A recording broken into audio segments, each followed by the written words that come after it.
Hopefully I look as cool as Keanu does, except I'm pulling pinball boxes. I'm Travis Meary with the Pinball Company, and today we have the John Wick Pinball machine from Stern Pinball. Now, you may have already seen this machine. It just debuted a couple of days ago, and it's showing up on locations all across the country. John Wick is a theme that I personally love. It came out about 10 years ago now in 2014, and it has Keanu Reeves. Who doesn't love them a little Keanu? Let's see what this bad boy can do. First thing we gotta do though, right? So satisfying.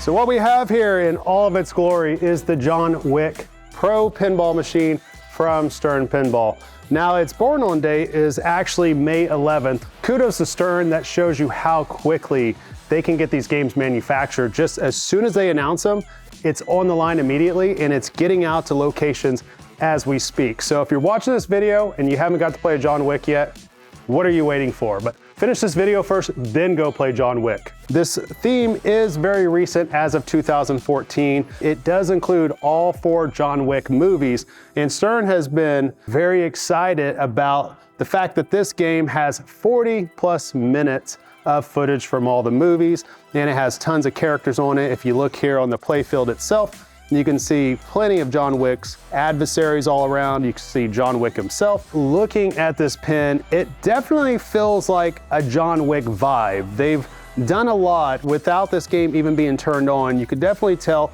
around the plastic areas that they have, it's gonna be this neon noir type lighting all the way around. So I'm very curious to see how that works with the actual lighting with the game, the light shows, and the sounds, and just the overall vibe of John Wick. Now, one of the things that the Pro does not come with, but I'm very excited about in the future, is the expression light system.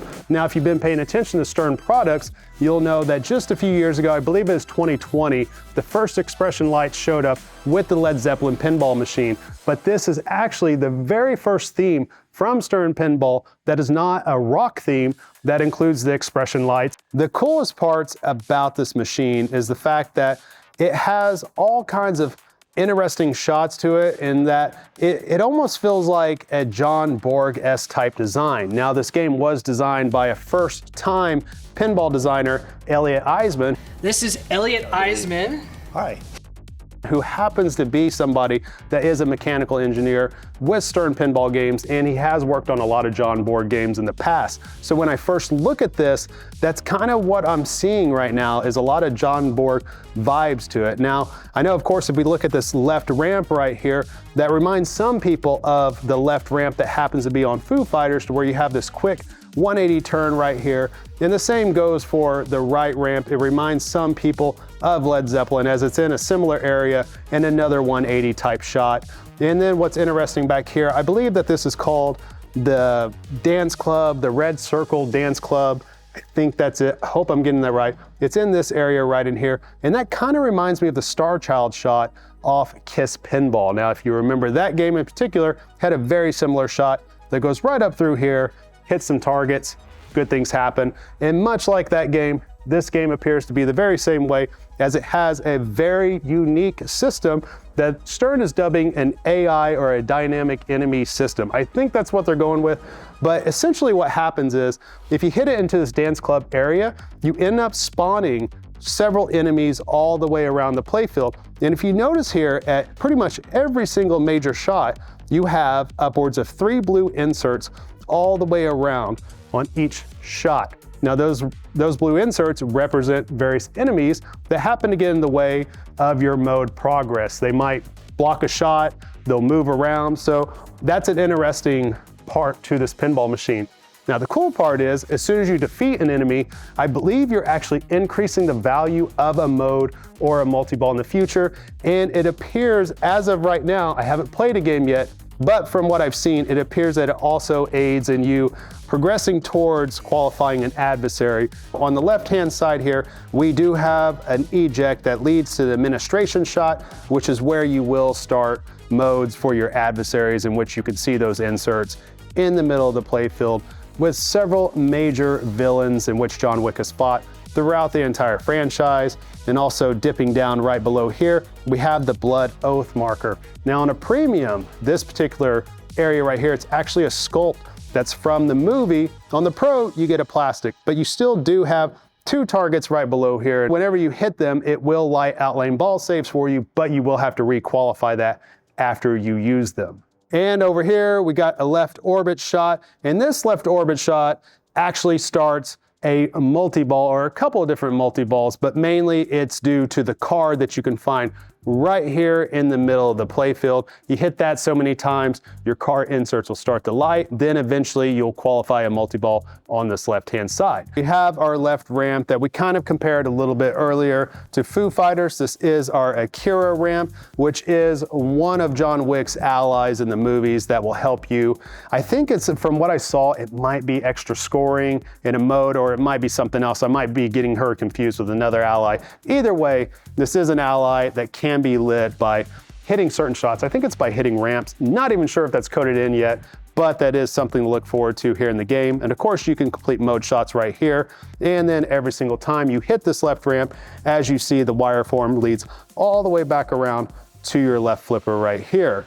Now for this particular area too, on the Pro, we do not have the diverter or the physical lock. On a premium, on this center ramp right here, typically you could get a diverter to go whenever you qualify your locks, and it would divert right here and dump it out here. On the Pro, you don't have that, no sweat, as this center ramp looks very interesting in person. I don't think I've quite ever seen a ramp like this, the shape that it is. Just even being here, it's almost as if you have a little jagged edge right here to where the ramp wants to cut left real quick, and then all of a sudden it cuts back right.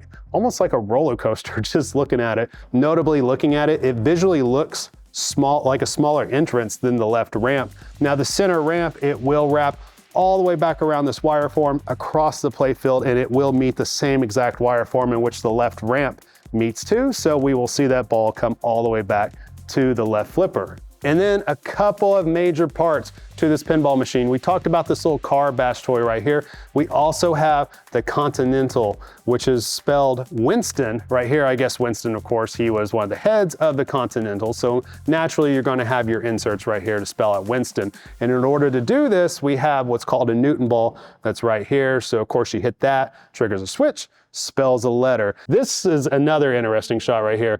It's essentially a right orbit shot. Now, if you come here right quick, I'm not sure if you're gonna be able to see this too well, but look how skinny this shot is. That is the right orbit shot that you will find that enters right through here, and it comes all the way back around to the left orbit shot. I didn't mention this before with the left orbit, but this includes the left orbit and the right orbit. To this dance club right here, there's a secret entrance that's right in the back. Even if you don't have enough speed on the ball will actually come through a little VIP entrance there in the very back. And from there, you'll be able to make some progress with your enemy spawn. You'll get into this pop. You'll essentially be a VIP member, and you'll get back to the dance club. So I know that's not me at all. I don't get into the VIP at all, now that I think about it. Stern Pinball, please get me into the VIP club. If you're here and you're playing at the front of the game, you can't actually see that entrance. I mean, I'm looking at it right here. I've got to peek all the way around to the left to see it. But if you're right here, it's clear as day. There is a switch, there is a gate, there is a VIP entrance. Now, of course, another fascinating shot that we got right here is this right ramp that we compared earlier to Led Zeppelin, to the 180 ramp. This ramp shot, if you miss to the right, you're obviously going to hit this post. Another part to this, and I'm not sure if you can see it right there, but if you come right around to this spot, you have these gold coin targets. Now, whenever you hit that, that will eventually add gold shots to different parts of the playfield. And to my understanding, if you hit those shots, I believe it builds up bonus. I should probably know this. I think maybe if I take a second to read the instruction card. It makes sense, which they do have it right here. Gold coins hit the coin targets to light gold shots to build bonus. Kind of got it right. Broken clock's right twice a day. And then of course, we didn't talk about it a second ago, backing up. One of your allies back here to the center ramp is Sharon, and your ally here at the right ramp is, I always mess this up, Katia, not Katia, Katia. It's John Wick's ally. That's what I'm trying to say. Right ramp, 180, it returns it back to the right flipper right here via the right in lane. Now with this wire form, the next shot that we see is John Wick's crate shot. I didn't know what to expect from here. I thought in my head canon, I thought that this was just gonna be a right scoop, a right eject, but it legitimately is almost like a pinball basement going down there. You have the crate, and then all of a sudden you can just see it just goes straight down into a VUK. And with that VUK, you will see, and that stands for vertical up kicker, VUK. We'll see the ball pop back up on this wire form, do a quick 180, and be right back here and eventually lead back to the right flipper. I think with this particular shot too, that's what starts your jobs. And if you look here on the play field, you'll notice various inserts to where we have 7 different jobs. And within those jobs, those are essentially act as the modes in the game. And then last but not least, of course, we have the plunge, we got the action button. With the plunge, I've talked about a couple of different skill shots before. Another skill shot I know you can do is essentially it's a short plunge into this little pinball basement area. That's John Wick's crate area that you go into. And I know that there's another one and I'm forgetting it off the top of my head. It could be some super skill shot that you come all the way around and maybe you hit another shot. That's just my guess. I know there's a 4th one. I'm losing my mind. I cannot think of it to save my life. It looks like it potentially be a tough shooter. There looks to be some dangerous shots, some dangerous feeds in here, but I'm curious to get started. I'm curious to give it a gameplay. So we're gonna give it a go, and then I'm gonna give you my thoughts afterwards. Left orbit, we can find it. Left orbit. Safe driving. So we're multi-ball, it's gonna get loud. Hit the lip shot, that's what I'm guessing. Alrighty, we just got done with our very first game on this John Wick pinball machine, and let me tell you, this game, it is an all-out battle and an all-out war whenever you coin up or whenever you hit start and you start playing. It definitely gives you that John Wick vibe. At first, I thought for sure that coming around from this right orbit to this left orbit, I thought the feed coming here was going to be fairly dangerous, but I found on this particular copy, it wasn't, it was just fast. Now you reverse that and you go through the left orbit down to the right orbit or through the right orbit, I was finding more times than not, it felt like I was coming into this right slingshot. Super dangerous shot, you gotta be on top of your nudges, you gotta be ready. Another shot that I found that was pretty easy shot in general was the administration shot here at the left eject. I thought I was gonna have a little bit of issues with it because I know with the Led Zeppelin shot on that side, I've always had trouble with that, but this one I could find a lot more often. However, the feed coming out of that, also super dangerous. This one, I wouldn't say it's going straight down the middle, but it is a dangerous kick out overall. Luckily, I noticed that Stern did provide a ball save for that, for compensation. So it's kind of like the Star Wars thing where you have the kick out from there, it goes down the middle. This one, I wouldn't say it's going straight down the middle, but it is a dangerous kick out overall. The left ramp was pretty easy to hit. That center ramp, my God. I was having all kinds of issues with it. And I'm not gonna say it's because that the shot itself is just wrong or bad. I think it's just an interesting shot because you think that a shot right at the middle should be one of the simplest shots in the game. However, the way that the geometry works for this particular layout is every single time you come down to this right in lane and you're on the fly to this right flipper, this angle from here to there, it is tough. It is very tough. Any other shots on the fly from the left side over, from your dance club shot to your left ramp, to your left orbit, to your left eject, you could hit those shots pretty easily. Other things I found was that the car, which has a little bit of movement to it. So I was wondering about that, and as you can tell right here, it does have a little bit of give. It's not super rigid to where it just hits and just clunks. It's definitely gonna give you some give. And more times than not, I found balls coming from the car and the Continental back to the right side right there. Now, this right orbit shot I talked about a little bit earlier, that was a fun shot. That was a flowing shot. That ball whips around fast and it ends up back at your left flipper very, very quickly. I found that shot very satisfying, more satisfying than what I thought it would be. That was a surprise shot for me in this pinball machine. Another shot is this right ramp. It took me a few to find it, but once I did, I love the return on it. You have the quick 180 right here, and that ball does whip around very, very quickly. So that's a fun shot right there. Another shot that I could find fairly easily, a lot more easier than what I do on Kiss, was a stance club right here. It felt like, it just felt like a good shot going from the right flipper right up there. Now, I never tried to backhand anything just because it didn't really look like anything was truly backhandable outside of maybe using a right flipper at the car or the Continental. Other than that, I didn't really attempt to backflip too much besides maybe some micro flips over to the crate. Now, when we talk about the crate, some interesting things to this. You have to hit this crate a few times in order to light this right eject, and that's what will start your jobs, which we'll find right down here.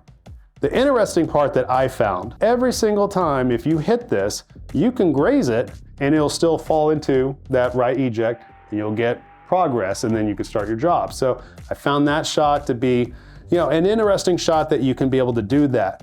Another thing that I found pretty quickly though, the ball comes up through that buck, it has enough speed, at least on this copy, to where you can hold up the right flipper, give it a little bump over to the left-hand side, and fire away again at this crate, trying to get your jobs going. So I could see a situation in which maybe that's a wood chopping strategy right there. I only played one adversary. I think I had another adversary lit, but I just chose to ignore. Instead, I was just going job, job, job. But what I did find was you had to kill enemies or defeat enemies in order to get your adversaries going here in the administration, and the enemies pile up, no doubt. So you can spawn them pretty quickly out of here. My first game into it, I didn't find myself really trying to track where the enemies are going or even noticing whether they're moving or not. And a big reason for that is there's just so much other stuff going on right now. It's kind of almost like a passive thing at this point, but I'm curious to dig into that more and see if there's some type of nuance or some type of meta that goes with just chopping wood on enemies and just trying to bull rush them in order to get your adversaries going. So I think there is a meta to that because obviously you need to defeat them in order to play through your adversaries and get through later modes. Fun game so far. I'm curious to dig into it a little bit more. I'm curious to see how the modes work exactly. I didn't really get a good feel for what each mode does just because it's my first game. Your first game, ideally, you're just trying to find shots. More than anything else, find shots, get a feel from there, and then you start understanding the rules, the code a little bit more. Another surprise, I wasn't sure how the artwork was going to be, but seeing it in person, it is an interesting piece by Randy Martinez. It's almost as if when you look down here on the lower end, it's kind of like comic book-esque. It's not quite all the way there, but almost like you're reading some type of graphic novel with it, just looking at the way that the artwork is. The color is interesting, color scheme, it's purple. I mean, of course, you've seen it. If you looked at the pictures, you understand, but when you see it in person, it does feel a little bit different. In terms of the neon noir thing, again, it's hard for me to pick that up in this situation just because I do have studio lights on in here and it's not a dimly lit area. So I need to see that more in action to where maybe in an arcade, it's a lot different feel. I think especially if you get the expression lights, you probably will get that vibe in terms of the whole lighting and software just coming all together. Another solid game by Stern. I'm curious to see where the code takes this. If you have an opportunity to play a John Wick, please, by all means, go do it. These games are coming out on location right now. It is a fun player. It is a fast player. You're going to be holding on for dear life, but hey, that's what makes pinball fun. Until next time, I'll see you guys on the next one.